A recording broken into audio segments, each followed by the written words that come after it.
So, Mr. Horenstein, you are suing Mr. Lopez for $5,000 to recover amounts that you claim you advanced to him to provide in-home caretaker services for your wife. And the plan was to apply to the government to cover those benefits. But when the money came in from the government, he didn't give you back the monies you advanced. So you claim that all in all, you advanced him far more than the $5,000 you're seeking today, and you're entitled to be repaid that amount.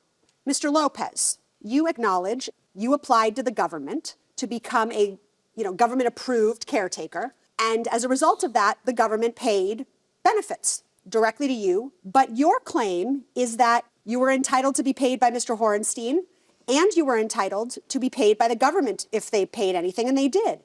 And in fact, you are countersuing Mr. Horenstein for $1,500 because you claim that once this whole situation blew up, Mr. Horenstein wouldn't authorize the last payment of your wages, and so you missed out on about $1,500 worth of payments. Mr. Horenstein, tell us how you came to hire Mr. Lopez. My wife was in a rehab facility, and she got friendly with one of the nurses, and which happened to be Mr. Lopez's girlfriend. So we needed a caregiver because she was going to get out. So we talked with Mr. Lopez and, decided that we would hire him during the day when I wasn't home. So this was about a 40-hour-a-week job, 9 to 5-ish? Yeah.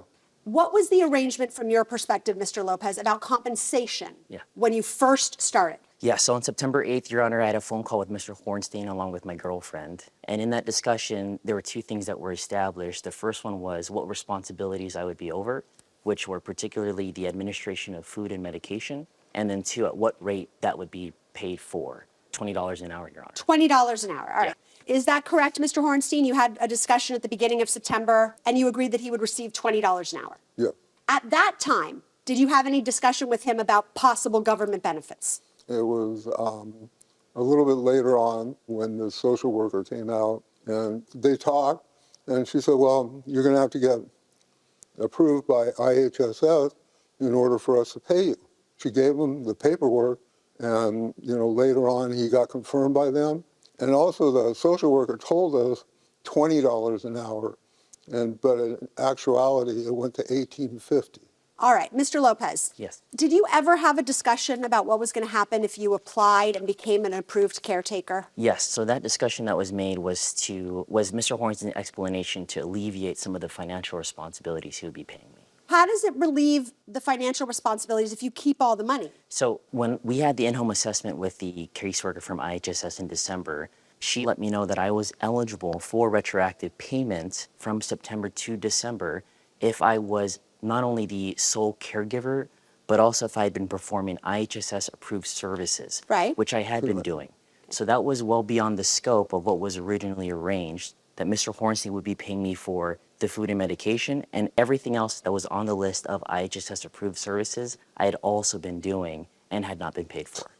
That's not true. It doesn't sound right to me. I mean, he's got to understand that you don't get paid twice for the same job. And that's exactly what he did.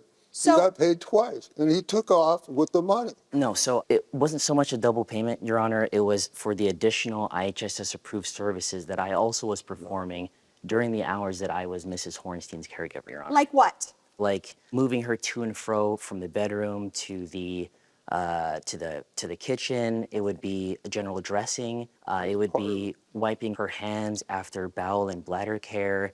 All right. Okay. I'm going to go ahead and let Judge Tuwalde explore it from here. Okay. And he was agreeing to pay you $20, correct? That's correct, Your Honor. You understood that he was financially strapped, and if you got approved by this program, they were going to pay you, and he wouldn't have to, correct? Moving forward, yes, Your Honor. Right. So I wasn't allotted the full 40 hours a week. So whatever was the difference of what was allotted to me by IHSS, Mr. Horenstein had agreed to pay me. How many hours would they allot you? 32 and a half hours per week, Your Honor. And he was making you work how many hours? On average, 40 to 45 hours, Your Honor. Okay, so I understand you want to be compensated for the 40 plus hours because the program was only paying you for 32, but why didn't you give him something back considering you were getting paid twice? Your Honor, there was a number of things that were non-approved.